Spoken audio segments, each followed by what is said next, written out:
by the rivers of Babylon. Yeah, we sat down and we cried when we remembered Jerusalem.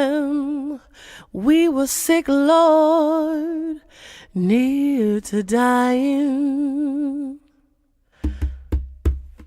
Oh,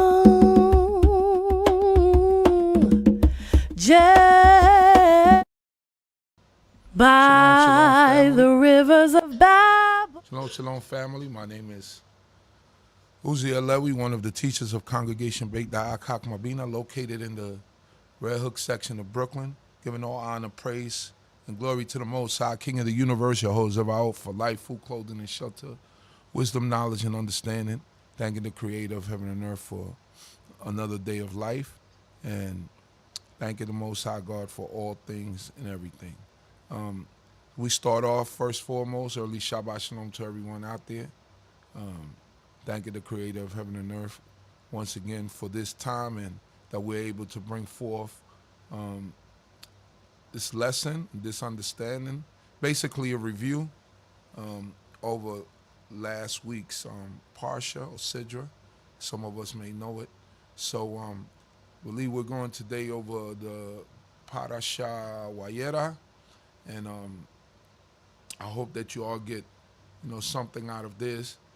Before we start off, don't forget to share, like, and subscribe. To like the video doesn't cost you anything, so just press down on that like video on that like button before we get started, so that it could be recorded and this could be shared with many people as possible, and it could be up on the algorithm. So thank you all once again. Also giving due respect to the leadership of our congregation, even my brother Chief Prince Jerry Ben Saskar, praying that the Most High God be with him and his family, his household, bless them.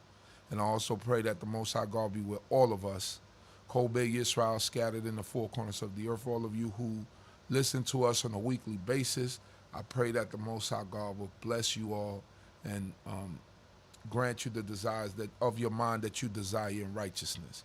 So without any further ado, I'm going to pass it on to one of my teachers and one of my mentors, even Nasik Zurishaddai ben Yehudah. How are you, Nasik? All right, good, Baruch Hashem. First of all, I'd like to give praises to the Supreme Intelligence of the universe, God of my forefathers, God of Abraham, God of Isaac, God of Jacob. Due respects to the platform on the D.C.B channel platform, spiritual leader, Chief Prince Yehudah ben Saskar, to the host Chief Uzael, to the Prince Chief Kohanim, Rabbanit, and Maureen, visitors, brothers and sisters to the channel. I say Shalom Aleichem and an early Shabbat Shalom.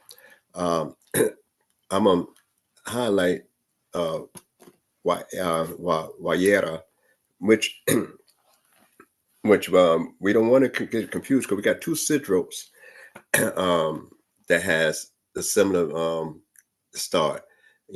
This one here is Wayera, and he appeared, or the Lord appeared. And the other one in the book of Exodus, starting around the 6th chapter, I think 2nd verse, is Wayera. So Wayera is in the book of Shemot, and this is, as we read in the book of Genesis, Wayera. So, and it's dealing with the Lord appeared. But as I said last time, before I started, say, Adonai Septadi Takopi Agiti Ateka, O Lord, open my lips, and my mouth should declare their praise. I'm going to finish out a little bit of Lakar, because it's where I stopped at after the covenant between the pieces with Father Abraham. Now, also in that same Sidra, his name changes. Sarai name changes to Sarai. And also we have a covenant of the flesh that's instituted. And I'll be remiss if I don't focus on those major aspects of their highest elevation. So that's why I said I'll conclude, go back a little bit, and then I'm gonna try to highlight as much as I can in the Sidra Wayera. All right. So that being said, I left off at the 15th chapter and concluded of Genesis. And for those that want to read the whole thing, Wayera starts at the 18th chapter. Wayera starts the 18th chapter of Genesis, and it concludes at the end of the 22nd chapter. The Torah that goes along with that particular portion is from the book of Second Kings. The book of Second Kings, and it picks up 4th chapter 1 to 37. If you follow Ashkenazic custom, the Sephardics, they stop at the 23rd verse of that same chapter. But so most people, even though they might follow or lean towards Sephardic, they tend to read the whole thing because messages, within it. So, but I'm just for those that want to further read and see some correlation between this particular sidra itself. But going back, we know in the 16th chapter of Genesis, which is last week from Lakha, go to yourself, go to what you finally will become. Also, the gematria being 100 for Abraham actually becomes reaches plateau in a sense at that area there, but he still had another testicle, so he became what he wanted for as a son by Sarai at that time, but his plateau is reached a lot later. All right. So now, when we look at the 16th chapter, we know that it starts off, and now Sarai, Abram's wife, bore him no children, and she had a handmaid, an Egyptian, whose name was Hagar, which means the stranger. And Sarai said unto Abram, Behold, now the Lord hath restrained me from bearing. Go in, I pray thee, unto my handmaid. It may be that I shall be built up through her. And Abram hearkened to the voice of Sarai, and Abram's wife took Hagar the Egyptian, her handmaid, after Abram had dwelt 10 years in the land of Canaan, and gave her to Abram, her husband, to be his wife. So before we go further into the 4th chapter, let's just give a little background on that. He already in the land 10 years. So right now, he's basically 85. Because we know he left and got in there at 75. So all that time, and then you say, well,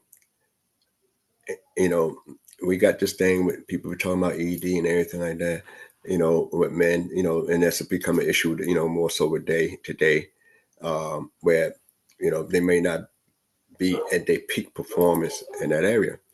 But as long as it's been 99 out of, not in the majority of the time, 99, almost 100%, a man still is able to have life-giving seed within his body, whether it come, whether bring it out or not, he's still able to have the seed within his body if he's somewhat healthy.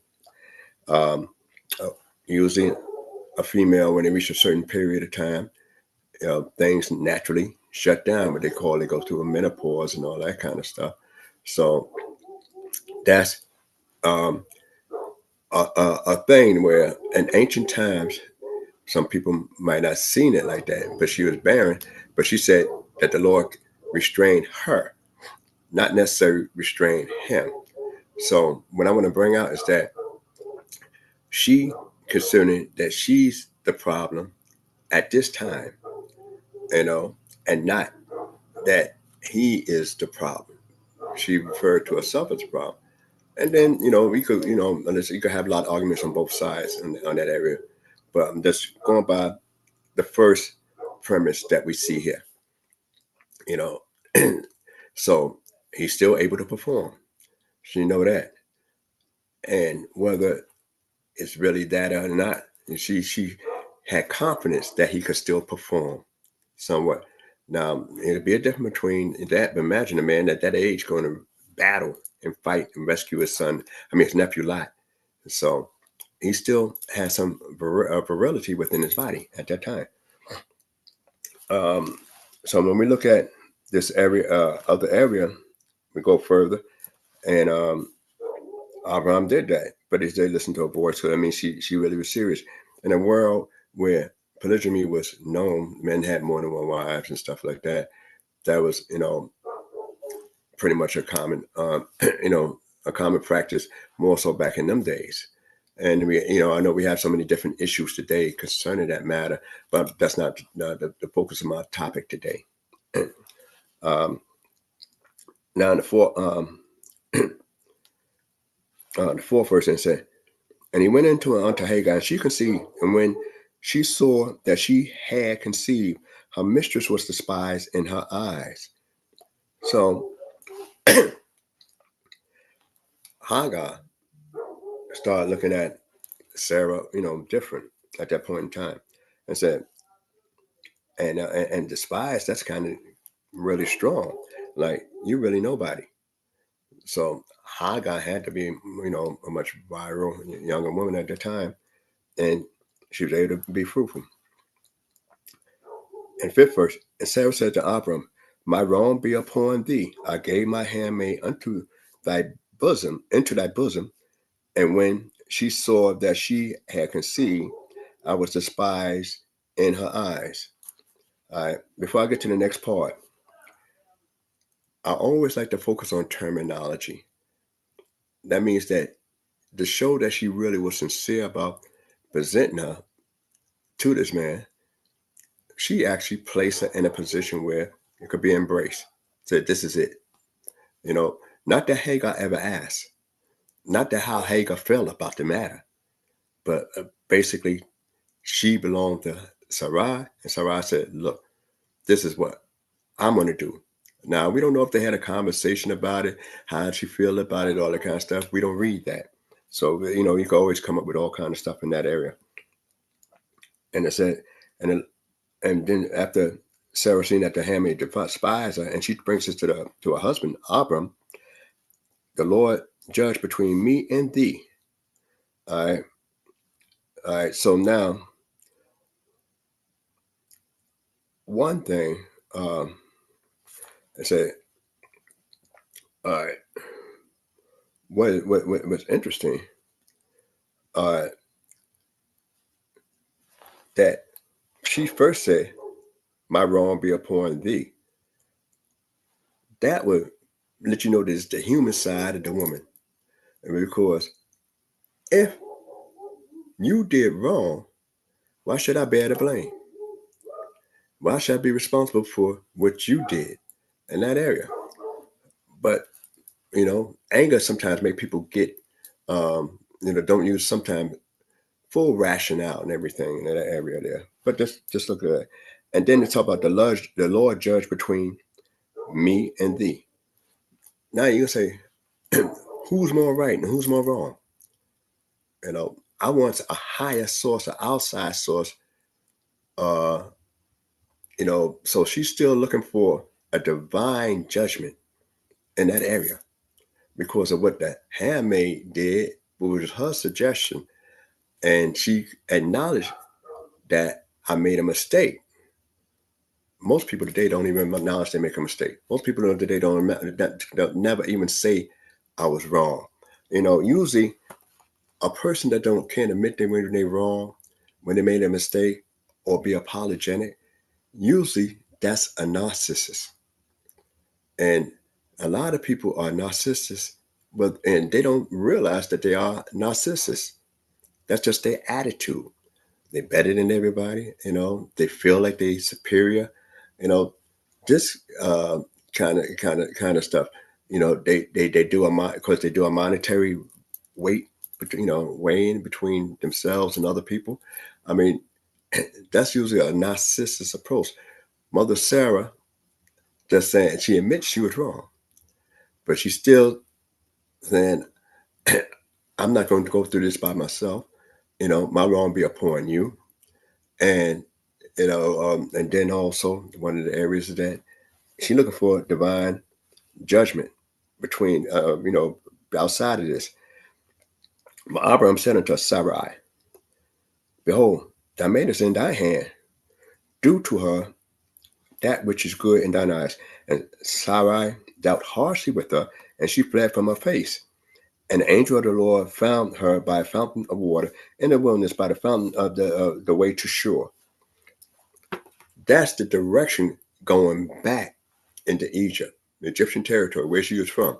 She headed back to where she come from, all right, running. That means they had to be somewhat close to the vicinity, but that's a good ways that she went already as a pregnant woman. We didn't read where she took any supplies or anything like that. Also, what is remarkable is this the first time the term angel is used in scripture.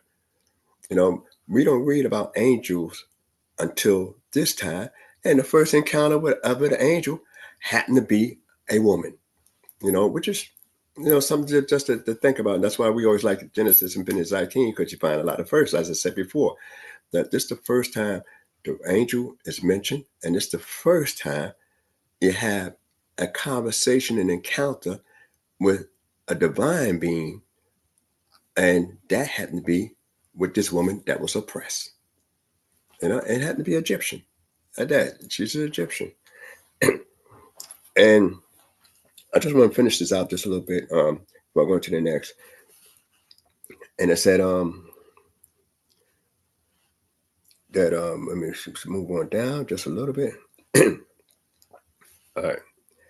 And the angel of the Lord found her by the fountain of the water, by the of the wilderness, by the fountain of the way to shore. And he said to Hagar, Sarai's handmaid, whence comest thou, and whither thou goest? She said, I flee from the face of my mistress Sarai. And the angel of the Lord said unto her, return to thy mistress and submit thyself unto her hands. Now, it would seem rough that somebody going to send you back to an oppressor until you willingly submit. But then we got to look at some divine justice in there. If once you got pregnant, you not only, must have looked, but you must have said some things, make certain remarks, certain, gestures that created a situation that caused you to get into that. But justice got to be divine across the board. And that's what we got to look at. And the 10th verse said, and the angel of the Lord said unto her, I will greatly multiply that seed, that it shall not be numbered for multitude. And the angel of the Lord said unto her, behold, thou art with child, and shalt bear a son, and thou shalt call his name Ishmael. So his name came from a divine source, Ishmael.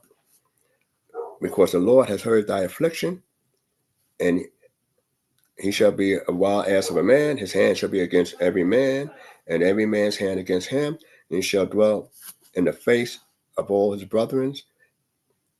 And she called the name of the place.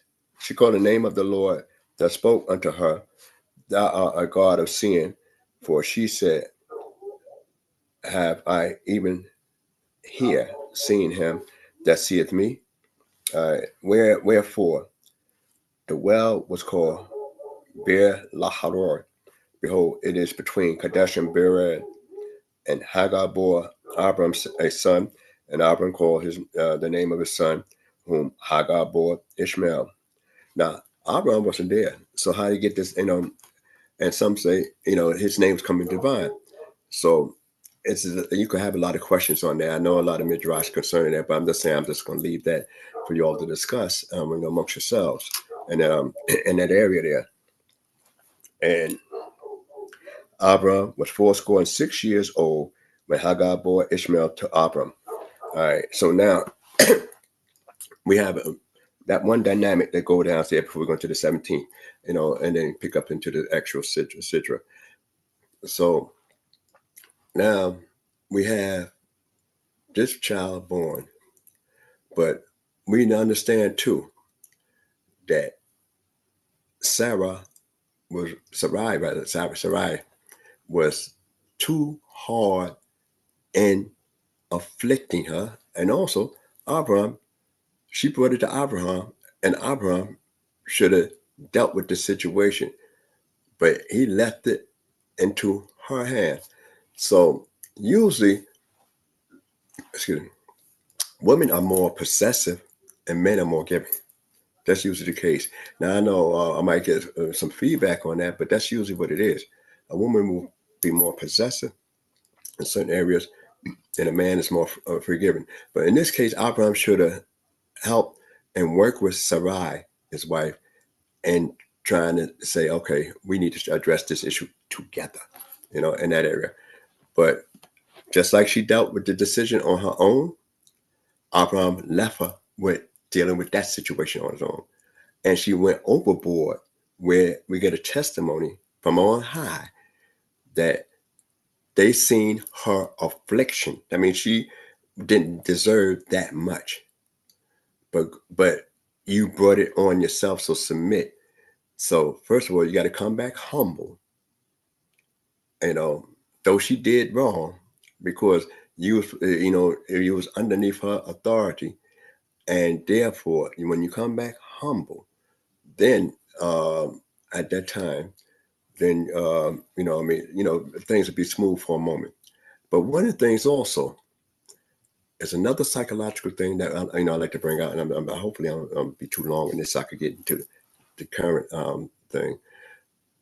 Is that usually when a woman is pregnant and you beat her, treat her with hostility, you build, she imprint that child with either a fear or hostility within her.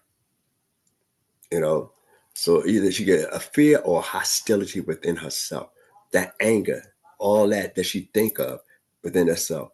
The thing is that I'm not going to let you control me. So you get that kind of rebellious type of stuff, but then if she's, pretty much of a strong woman, and all that would be imprinted within that child, where he don't know why I act like that. What's this about this?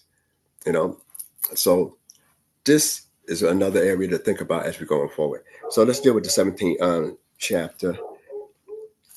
And it said in 17th chapter, when Abram was 90 years old and 9, the Lord appeared to Abram and said unto him, I am God Almighty. Walk before me and be thou wholehearted.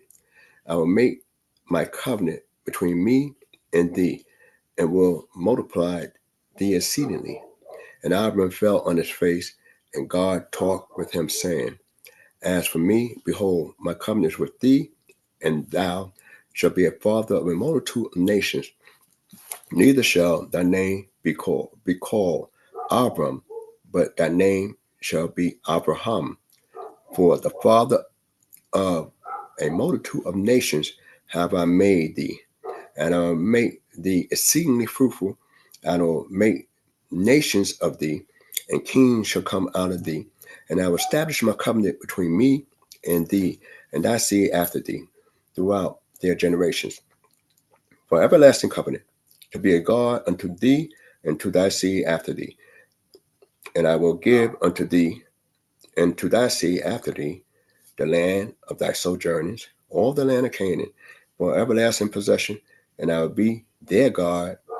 And God said unto Abraham, And as for thee, thou shalt keep my covenant, thou and thy seed after thee throughout the generations. This is my covenant which ye shall keep between me and you, and thy seed after thee. All right, so we got to pay close attention to this 10th verse. That's what we're reading. Me and you, and thy seed after thee. Every male among you shall be circumcised, and ye shall be circumcised in the flesh of your foreskin, and it shall be a token of a covenant between me and you. And he that is 8 days old shall be circumcised among you, every male throughout your generations.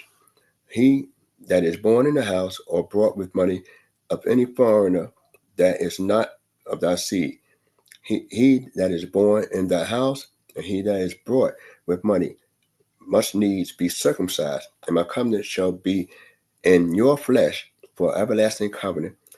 And the uncircumcised male, the uncircumcised male who is not circumcised in the flesh of his foreskin, that soul shall be cut off from his people.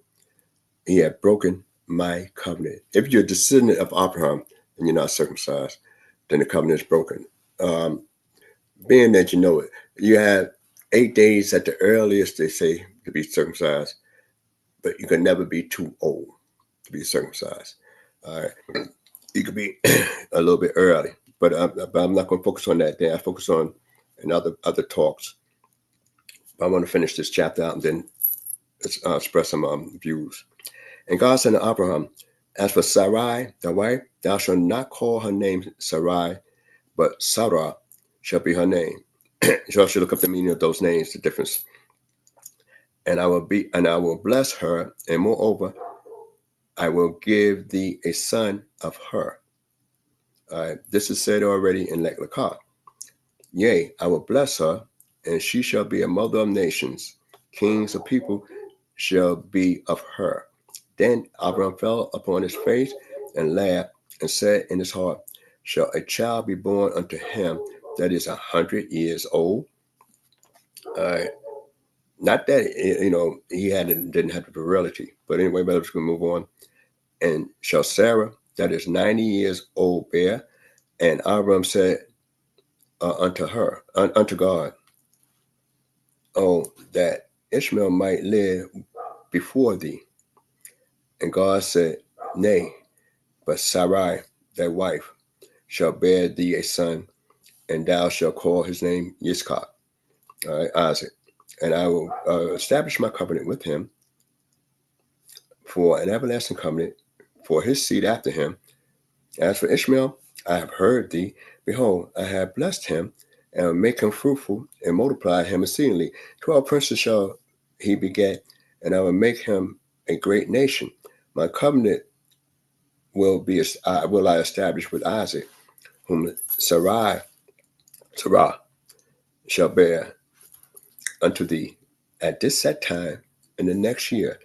And he left off talking with him, and God went up from Abraham, and Abraham took Ishmael his son, and all that were born in his house, and all that were brought with money, every male among the men of Abraham's house, and circumcised the flesh of their foreskin in the self same day.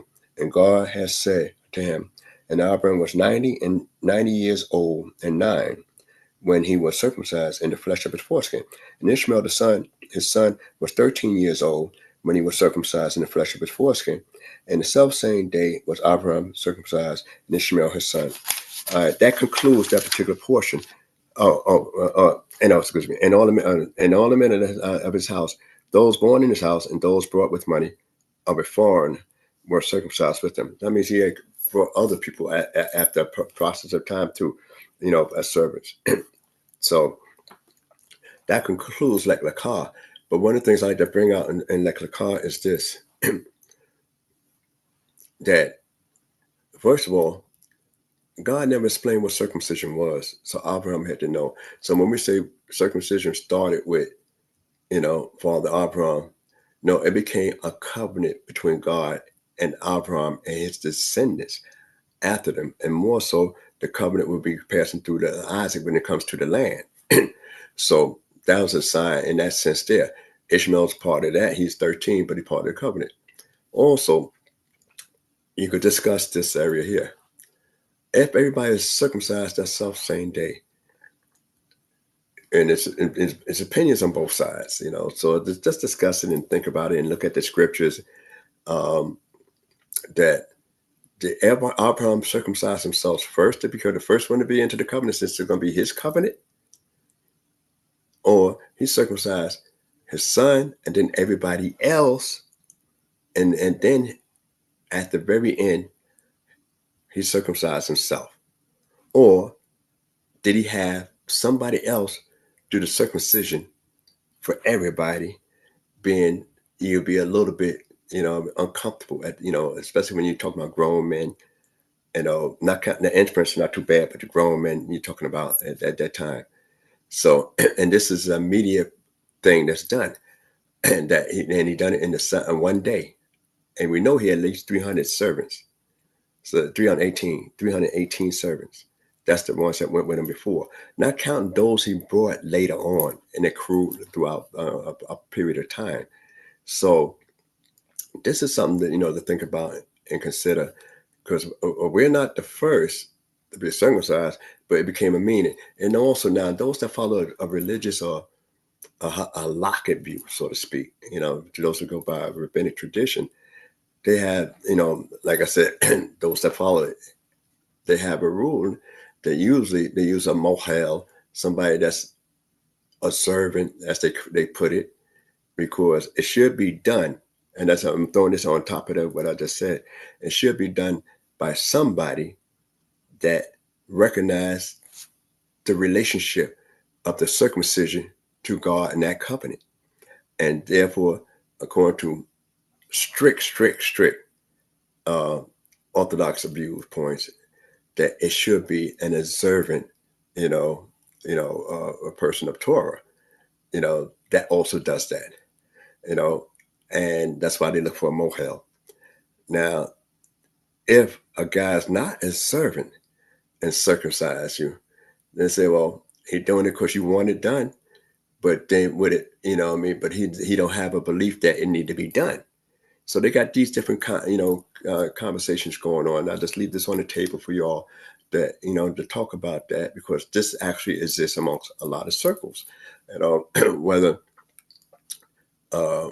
somebody observant does it, or somebody non-observant does it, and some people, especially around the circles I grew up under, we're not fortunate enough to have, a great deal of mohalim, that actually does those things.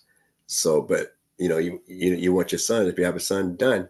But I'm saying around certain circles, those that's really a real observant, then they only want someone that is really an observant guy and real recognize the value of it. All right.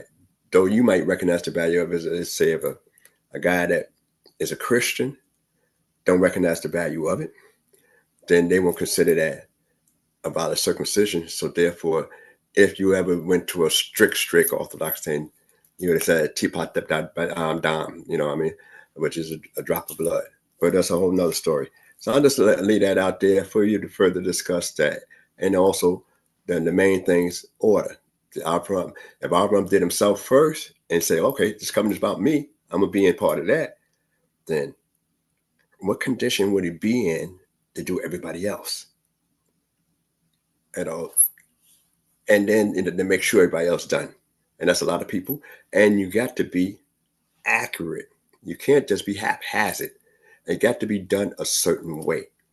All right. So, and they have things about different historical things, data, that people had a unique way of circumcising in other cultures. So I'll just leave it at that. So now we deal with Wayera, and I want to bring out this area there. And the age is given for a reason. And he's promised a son by his wife, Sarai now. And the Creator told Abraham, don't even call her Sarai, but call her Sarah. So he's telling this to Abraham, saying, and only patriarch that sometimes had to referred to by both names occasionally was the third one, was Yaakov or Yisrael.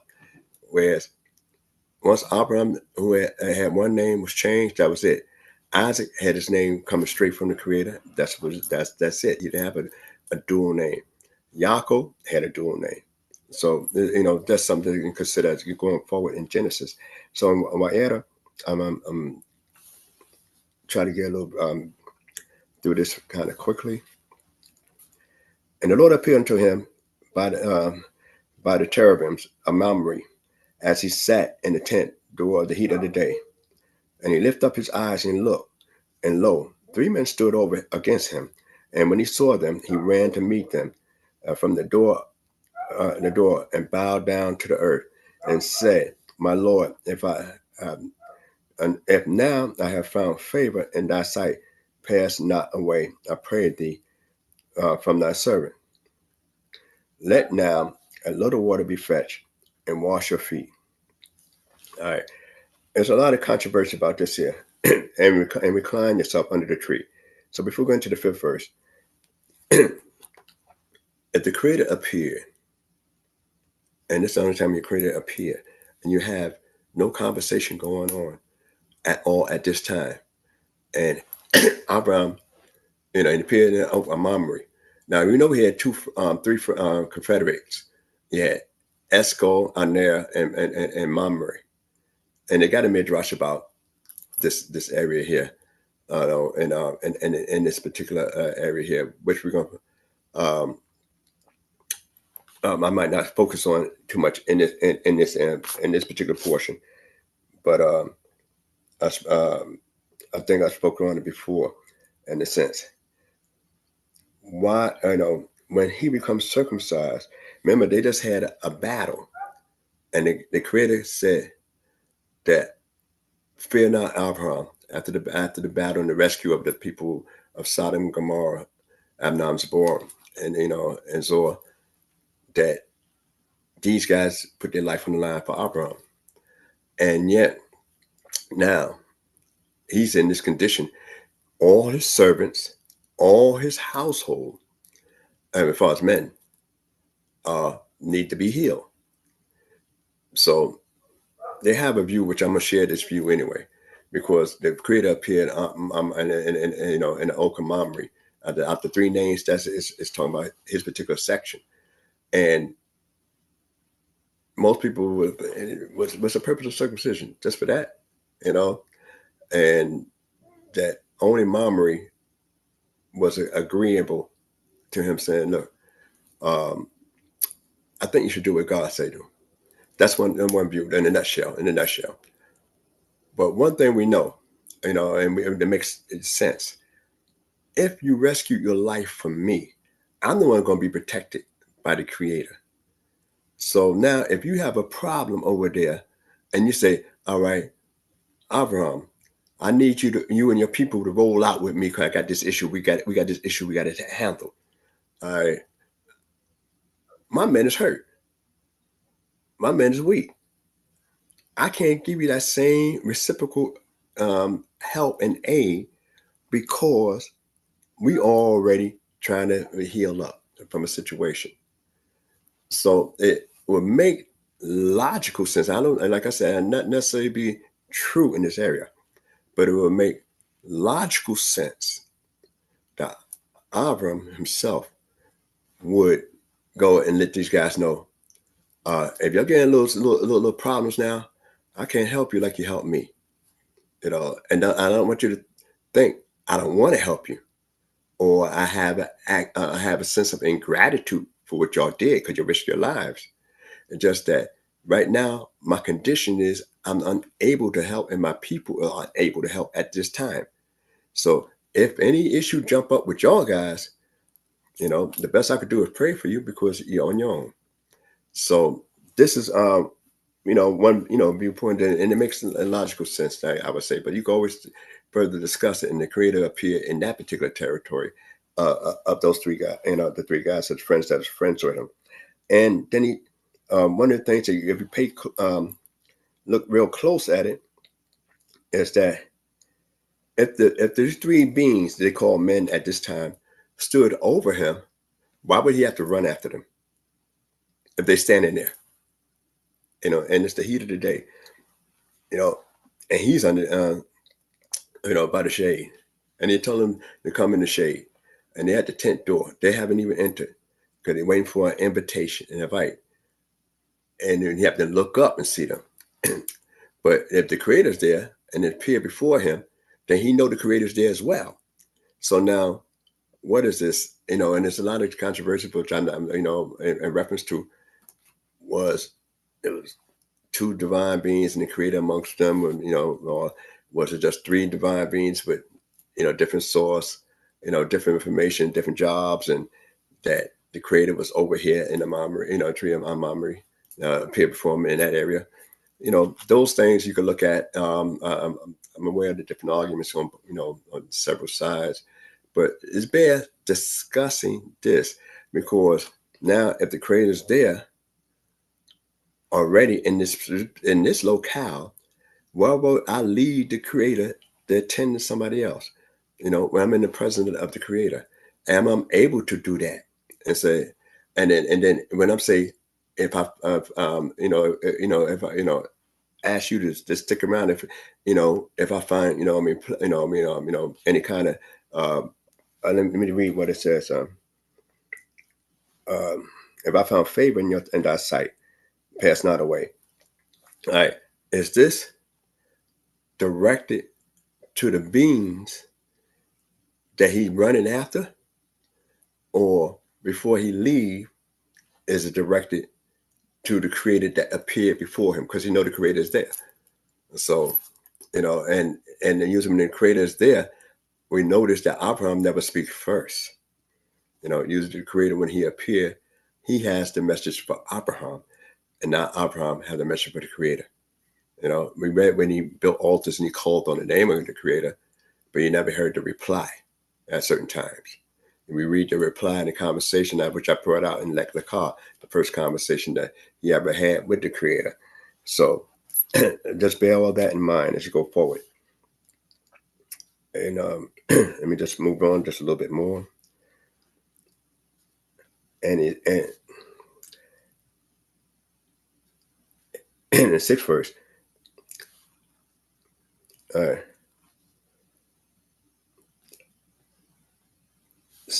Abraham hastened unto the tent of Sarai and said, make ready quickly 3 measures of fine meal, knead it, and make cakes. And Abraham ran unto the herds and fetched a calf, tender and good, and gave it unto the servants, and he hastened to dress it. And he took her and milk and the calf, which he had dressed, and set it before them. And he stood by them from the tree, stood by them under the tree. And they did eat, and they said unto him, where's Sarai thy wife? And he said, behold, in the tent. And he said, I will certainly return unto thee when the season comes round. And lo, Sarah thy wife shall have a son. And Sarai heard in the tent door, which was behind him. Now, Abram and Sarah were old and well stricken in years, age. And it ceased to be with Sarai after the manner of women. And Sarai laughed within herself, saying, after I am waxed old, shall I have pleasure? My Lord being old also. All right, so now, so that when I really enjoy myself at this age. And then, she points out that Abraham is not really, capable anymore. So she pointed out that Abraham might be a problem. So a lot of times people may not see that they sometimes might be the problem. And then what I like about Genesis is that we see that our matriarchs, our patriarchs, they are human beings. They have world and life issues like other human beings, but it's being able to rise to the occasion and go higher than your circumstances is, in a spiritual sense with the Creator. So, but this is a statement here. I'm not going to speak on it because there's other points I want to bring out within this particular sidra in a short time. But this is one of the things you bring about, that we read about our patriarchs. And 13th verse. And the Lord said unto Abram, wherefore did Sarah laugh, saying, shall I of surety bear a child who am old? Is anything too hard for the Lord? At the set time, I will return unto thee when the season comes round, and Sarah shall have a son. Then Sarah denied, saying, I laughed not, for she was afraid. And he said, nay, but thou didst laugh. All right. And she said this within herself. She didn't speak loud. This was her thought pattern concerning that, you know. And in sense of a thought pattern, said, who could know my thoughts? That's why you realize it's just, it's divine beings. And then how we know it's a divine being is because what man could guarantee I would be here next year at this time. Man can't guarantee I'm gonna be there next year at this time. That's why when you look at the Torah, it said around this season, not that Elisha said I'm gonna be here, but around this season you will have, this time next, of life. Next year you will have a son in the Torah. Whereas this individual says, I will be back at this time, guarantee. That means there's no mortality here. So we got to understand some of the things that's being transcribed here. All right. And the thing is that it only said what she did is laugh, not the conversation of whole. It just so discord between Abraham and his wife. One of the things that can be really, really, really disrespectful on either side, but more so especially on the man's side. And when you talk about a man's virility, all right, and you talk about a woman's virility, it's just as bad. I mean, make comparisons, it's just as bad. See, and sometimes we become so insensitive, about certain things. And then you talk about virility, but Abraham is not really the problem. And it's obvious that he wasn't the problem because we know later on from history that, life went on with Abraham. That was the only one Sarai had that one time only. So, and she lived for a good little while, nothing else was coming. All right. And after she left, other stuff came. So we learn a lot of stuff from this here, but the thing is that you got to learn sensitivity. And these supernatural beings that was referred to as men, they were sensitive about harmony in a family. That's between a man and wife that, they both agree, not just to cause a wedge between them, but keep the harmony there. And it said she laughed. So Abraham saying, you laugh, but Abraham laughed earlier, but he was talking and dealing with the Creator directly and laughed and said what he had to say. She did it inwardly, and that stuff. And she made statements. So would it be, why didn't charge Abraham with it? Because she made a statement of her inadequacy as well as his inadequacy, what I mean? And brought somebody else into it, in that situation. But you could always discuss it amongst your teachers and see what you come up with in that area there. And 16th verse, I'm just going to run through that there, that, and this is the argument I like to deal with. And I find this a very important part, then I'm going to skip over. I said, in the 16th verse of the 18th chapter, and then the men rose up from thence and looked out toward Sodom, and Abram went with them to bring them on their way. And the Lord said, shall I hide from Abram that which I am doing, seeing that Abram shall surely become a great and mighty nation, and all the nations of the earth shall be blessed in him? But I have known him to the end that he may command his children and his household after him, that they may keep the way of the Lord, to do righteousness and justice, to the end that the Lord may bring upon Abram that which he hath spoken unto him. And the Lord said, verily, the cry of Sodom and Gomorrah is great, and verily, their sin is exceedingly grievous. I will go down and see whether they have done altogether according to the cry of it, which is come unto me. And if not, I will know. The Creator never, ever have a lack of knowledge. All right. He knows everything before it exists because he created everything. So anytime, I always bring this out with people. Anytime you have a God that need information, he's no longer the God. He's no God, the God I worship. If you have a God, that have to think and plan, that he's not the God I worship, because I plan to think, because I'm trying to say, well, I ain't guaranteed whatever I'm about to do going to work out. But we read that God will work, and who will let it? Who going to stop it? Who will need permission from? Who he take counsel with? Wisdom was created by God, not for us. Wisdom tells you itself, I'm calling out to the sons of men. I'm not calling out to the creator.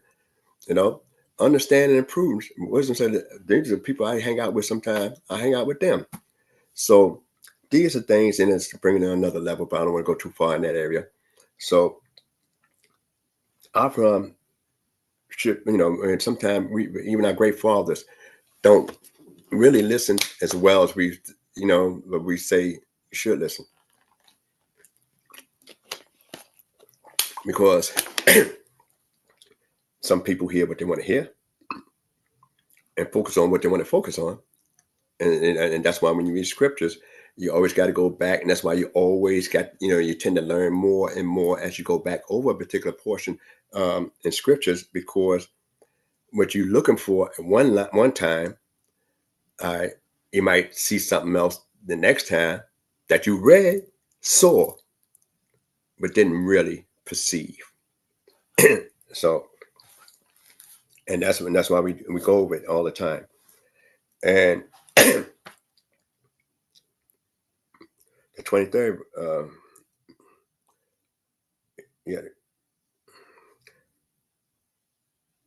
the 23rd verse. Oh, right, but and the men turned from thence and went toward Sodom.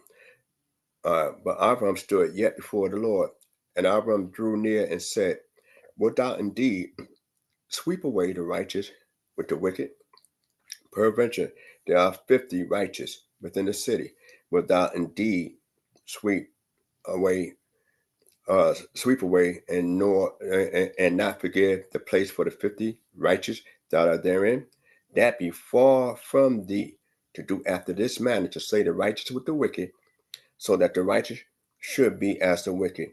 That be far from thee. Shall not the judge of all the earth do justly? All right.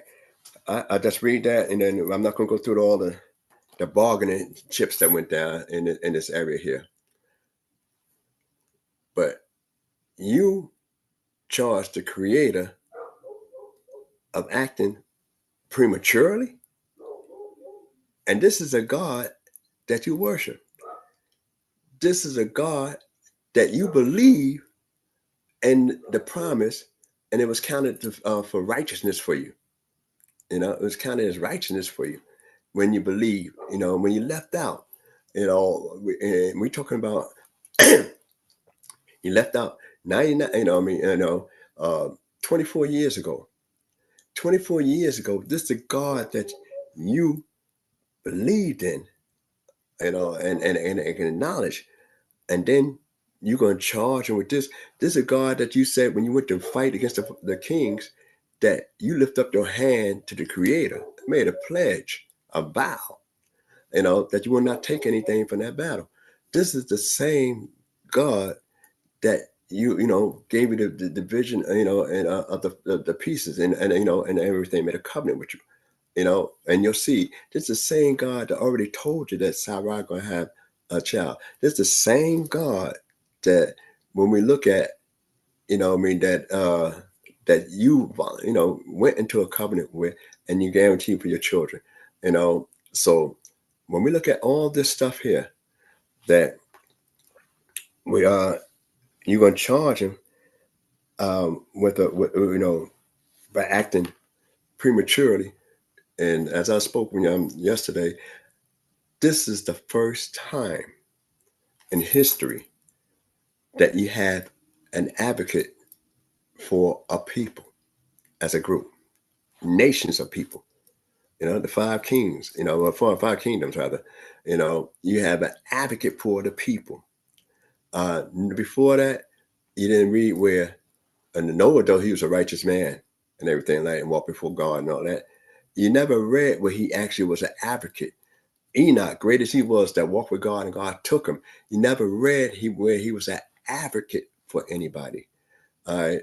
So Abraham, it's natural when he was promised a son by his wife Sarah to ask about Ishmael, like Ishmael going to disappear off the scene, because he wasn't told at the time how great Ishmael going to be.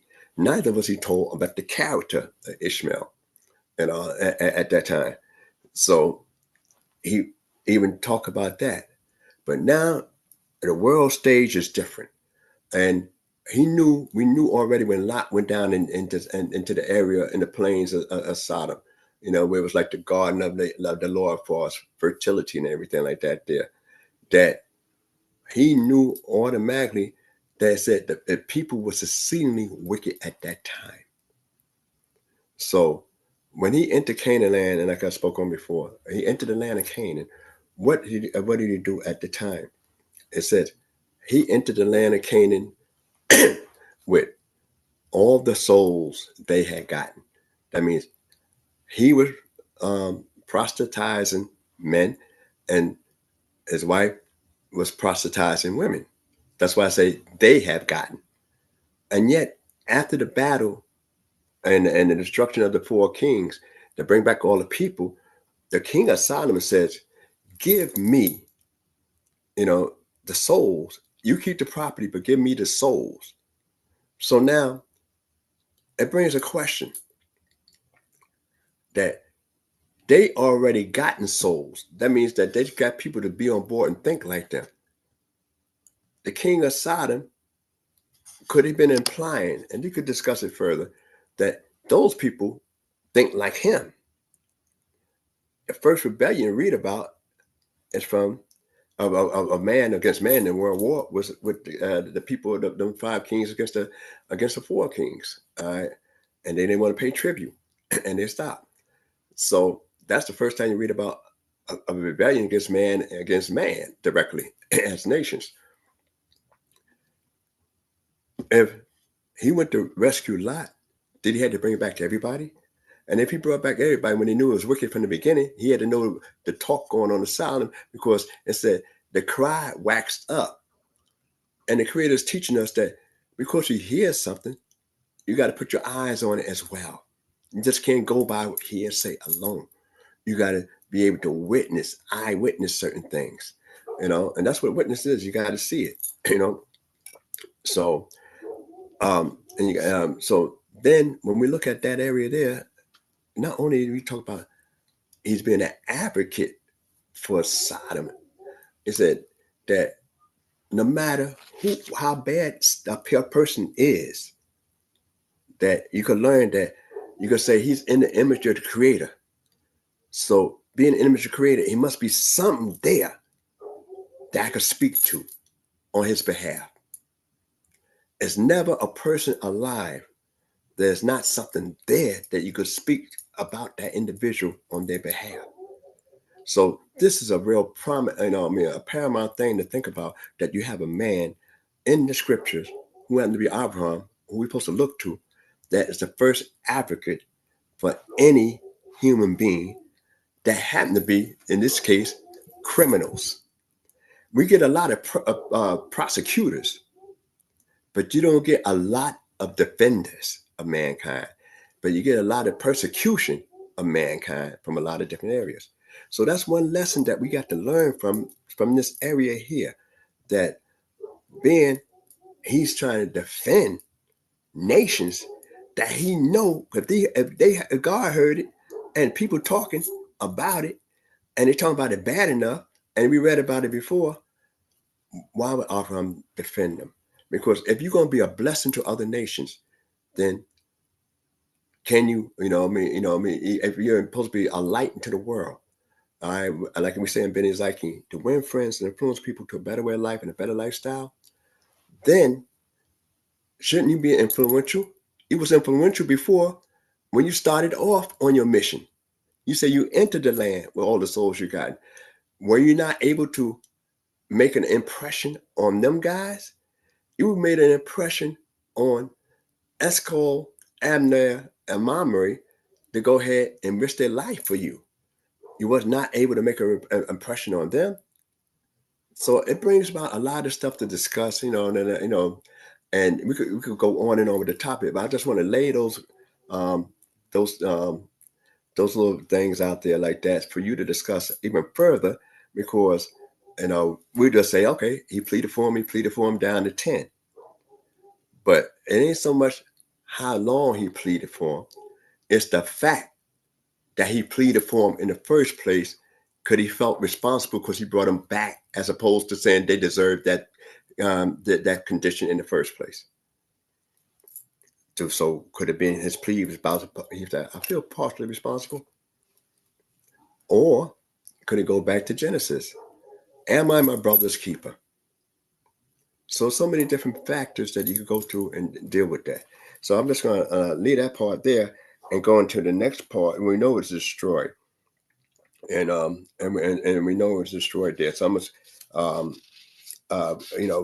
where that they, when the guys went down there, that Lot had to take him in, hospitality, show him some hospitality, and he had learned some hospitality. But one of the things in the 19th chapter, which is I'm not going to read, that Lot took him in and showed him some hospitality, and said, it ain't good for you to lay out here like that. Come into my house.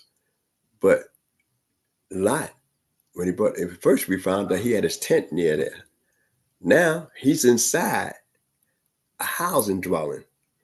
Abraham still had tents. He still has a housing.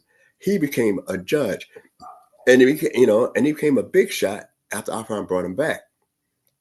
Prior to that, you didn't read how much of a big shot Lot was, but after Abraham brought him back, evidently his status must have, rose. Said, that's my uncle over there. My uncle's a heavyweight. So from that, possibly that's how Lot maybe got that big status. But they had their system of the way they operate in Sodom and those different cities. So therefore, and there's a lot of midrash on that, but I'm not going to focus on that. You can always research those on your own. But one of the things I like to say is that when he brought him in, the first time you read about the word matzah of a Lot. Now, Abraham gave the guys a great, great meal. And then this is also in this area here, when they go to Sodom, they're called angels. Before Abraham, they're not called angels, it's like men.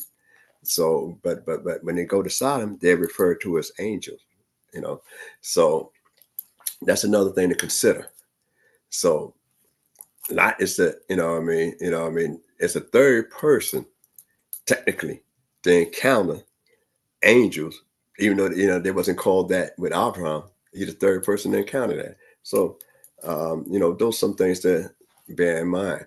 Him and his family, that was in the house. But we always tend to focus on about the homosexuality of Sodom and Gomorrah. That God destroyed them because there was homos. Men wanted to sleep with men. They were potential rapists, period. But they was wicked before, prior to that. It ain't just that one area, because we read later on in Egypt, they did kind of stuff like that. The land where we're going to inherit, they did that kind of stuff. So it wasn't just that alone that it was involved. It's they want to rape individual, regardless, and then they had other stuff that was wicked going on in that, because it was called wicked prior to those angels coming there. It was called wicked. So it was all kind of atrocity there, and Lot and them didn't want to leave. And one of the things we know, the tragic story, is that they had to be dragged out the house pretty much, for their own safety, because God remembered Abraham. So Lot, so Lot had to be dragged out the house, and him and his family, and they was told not to look back. So then it says his wife looked back and turned to a pillar of salt. When we look at that area there, that his wife turned into a pillar of salt, what was she looking back for? And then in order for them to know she turned to a pillar of salt, that she had to be in front of them, not behind them. So that seems that she, they had family there still left behind. Whatever but was she looking back? Was it because of the screams, the bombardment of the fire and and everything? We don't know, but she was told not to look back. And from that, only Lot and his 2 daughters made it. And we know later on, they went to one city, then they feel safe there. That city was destroyed, and then it went up to the, in the caves. And so now you have a story about wine in that particular cave. Where they eat, the daughters thinking they're laudable, said, look here, our father's up in age, so you have another thing about children, and make them drink wine. And the oldest one, he lay with the oldest one, and it said he didn't realize he laid with her. Then the younger one did the same thing the next night. He laid with her, and they both had sons. One named her son Moab, which means from my father. The other one say Ben-Ami, the son of my people. Though they thought the world was destroyed, which they found out later that wasn't destroyed, 2 times he went to the same thing. They're thinking it's a laudable thing. We know that we had problems with the Moabites and we had problems with the Ammonites, but yet Ruth later on is the descendant of the Moabite. And there's a lot of controversy on that as well. But that's another thing that you investigate, because I'm just going to highlight those points as I pass forward. But there's a lot of discussions you can have in reference to the moral issues, because when the law of prohibition of certain relationships was not given at that time, it might have been understood at that time, but it's not where it actually was written down at that particular point in time. And we have in our book, law prohibited relationships in our time. We know that on the other side of the Ma'abul, everybody married relatives mostly till they got enough people. You marry real close relatives, because that's all you had. They're married, Cain and Habel or whatever, or Shet and all them other guys. They had to marry people they related to after the process of time, because they only had one man and one woman that populated all of them at that time. So until they start getting population, you will never get like cousins until after your uncles and all them start having, kids. So, we got to look at it like that, and I'm going to skip over here to the 20th chapter. And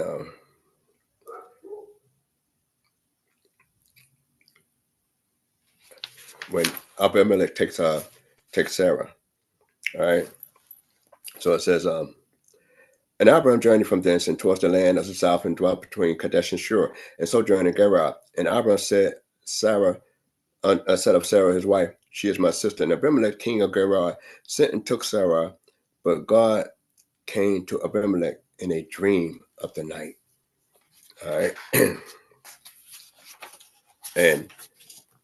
and said unto him, behold, thou shalt die because of the woman whom thou hast taken, for she is a man's wife. Now Abimelech had not come near her, and he said, Lord, wilt thou slay even a righteous nation? Now that sounds like he heard that from Abraham. But anyway, and it said in the 5th verse, said he not himself unto me, she is my sister, and she herself said, he is my brother, and the simplicity of my heart and the innocence of my hands have I done this. All right. So he did the investigation. Who's this woman? After all, she's fine. She's beautiful. And you mean to tell me you couldn't tell that she's pregnant at this time? Maybe the clothes were loose fitting. She didn't look like she was pregnant. She didn't look like she was really, really bulging, So she might have not looked real pregnant at that time. So it's after the Sodom and Gomorrah situation. So After that time, and she's pregnant, then she may, or she might have been in very, very early stages, whatever the case is, but she didn't look pregnant. And he went on and said that, living there for a while. Now you figure, he living there 24 years. And he still said that. And he had to ask her, because I'm not going to accept what he say. I need to find out from you. Is this your husband? Now, today you have people say, I'm married and, I'm married sometimes. What kind of stuff are you either married or you're not? What's this stuff? I'm married sometimes. I'm free when I want to be. What kind of stuff are you free when you want to be? Either you're in a bond or you're not in a bond. And, another story, but anyway, I just want to highlight that. And I'm probably going to have to finish this last part too next week and touch on a couple of things. But one of the things that we have at this time, the first time you read about anybody having a dream, this is the first time. It had to be and in this dream, we know it was a divine dream.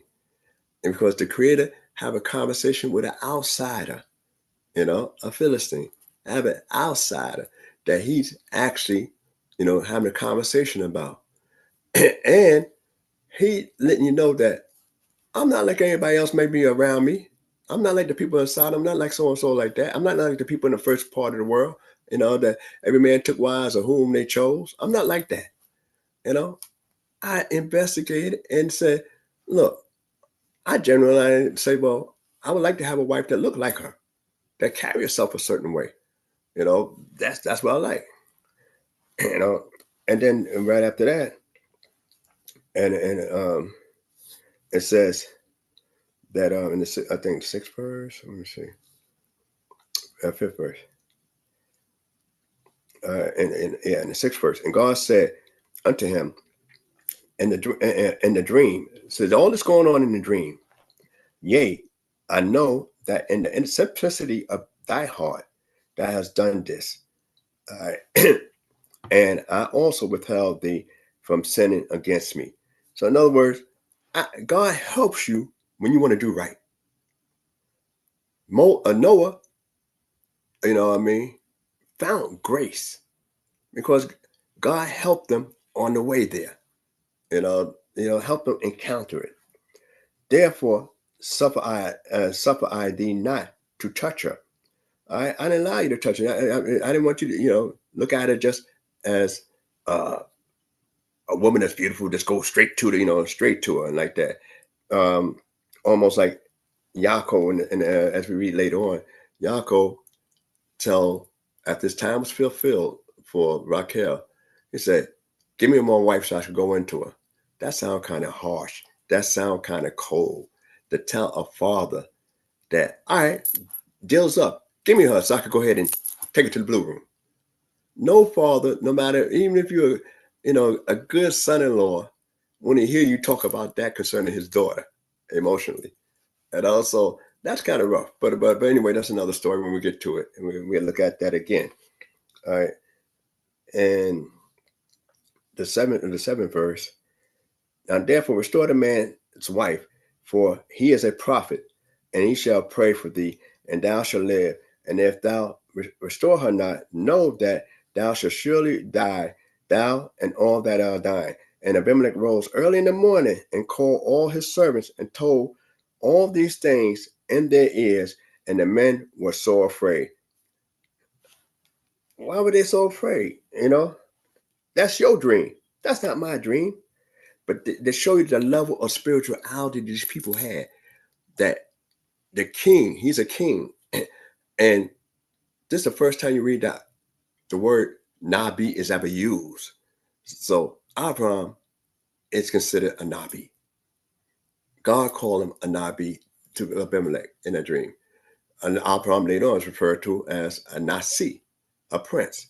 So there's a lot of first times you find things in Genesis. And when we look at it in this area here, we find that when we talk about if you had the dream, God talked to you. Should I believe that God talked to you in your dream, even though you're the king? And if I believe that God talked to you and threatened you, why should I be afraid?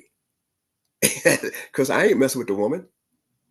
So that shows the spiritual level of the people at that time that Abraham was around, but he didn't look at them on that same spiritual level. All right. So then, 9th verse, it says, Then Abimelech called Abraham and said unto him, What hast thou done unto us? And wherein have I sinned against thee, that thou hast brought on me and on my kingdom a great sin? So you bring this on, you hold my whole people responsible for this. You brought drama to my whole people, and they're afraid because of what God told me, And so I thought me and you was all right, and thou hast done, and thou hast done deeds unto me that ought not to be done. Say, look at, I say, you ought to know, as a moral individual, you don't do that to anybody that work with you like that. You sitting over here like that. Nobody press you like that, So I need to know, why would you do that to me?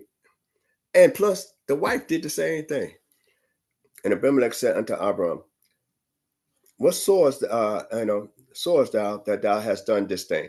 And Abram said, Because I thought, not that he saw, I thought, surely the fear of God is not in this place, and they will slay me for my wife's sake. So that's the great Abraham, who went by what he thought, not what he's seen. So our great leaders sometimes can make a big blunderous mistake in that area, because we read in the dream, from the Creator, that Abimelech didn't lie.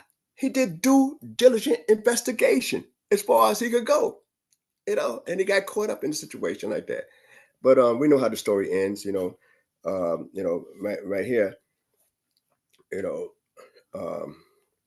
it said, and Abram said, in the 12th verse, and it says, I'll finish 11th verse. And Abram said, Because I thought, surely the fear of God is not in this place, and they will slay me for my wife's sake. And moreover, she is indeed my sister, the daughter of my father, but not the daughter of my mother. And so she became my wife. And it came to pass, when God caused me to wander from my father's house, that I said unto her, This is the kindness which thou shalt show unto me at every place whither we shall come. Say of me, He is my brother. And Abimelech took sheep and oxen, and men servant and woman servant, and gave them unto Abraham, and restored him Sarai his wife. And Abimelech said, Behold, my land is before thee, dwell where it pleases thee. And unto Sarah he said, Behold, I have given thy brother. And she's still going to say, thy brother. that's kind of ironic, because it's the wife now. Because I've given your brother, 1,000 pieces of silver. Behold, it is for thee a covering of thy eyes to all that are with thee, and before all men thou art righted. And Abraham prayed unto God, and God healed Abimelech and his wife and his maidservants, and they bore children. For the Lord has fast closed up all the wombs of the house of Abimelech because of Sarai, Abraham's wife. I'm going to stop there, and I'll probably finish it up next time. But one of the things I like to bring out in reference to that particular portion is that people was played, but he didn't know it was coming from that at all, And you notice the last part, he said, look here, I give it to your brother. In other words, he didn't try to take vengeance and venom out on her, deceiving him as that either. Because he said the man was responsible for bringing that out, not her. So he didn't try to make her feel any way concerning that. So I given this to your brother. And also, he said you could stay in the land wherever you like, and I'm giving you some servants. Whereas the king of Egypt, I'm gonna send you an escort to make sure you cross that border out of here. So there's a big difference. So with that, I hope you got some of what I said. Any mistakes from my own, I'll try to conclude that as well, because there's just so many different stories and then be highlighted in the early parts of various sheet. So with that, Shalom Aleichem and early Shabbat Shalom. Hallelujah, hallelujah, torah by Nasik. Thanking you all once again for joining us.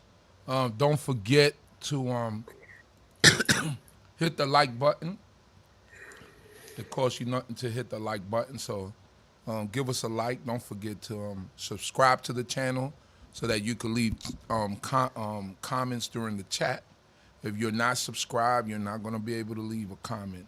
It takes about a week, and then the following week you're able to leave live chats, and then you could always leave a comment. The comment section is open for anyone, whether you're a subscriber or you're not. All right, so thank you all once again. Everyone have a great Shabbat sleep. May the Most High God bless each and every one of you. Don't forget that our start time now is 10 a.m. for the regular Shabbat day service. So may the Most High God bless each and every one of you. Shalom, shalom. Everyone have a great night's sleep. Hallelujah.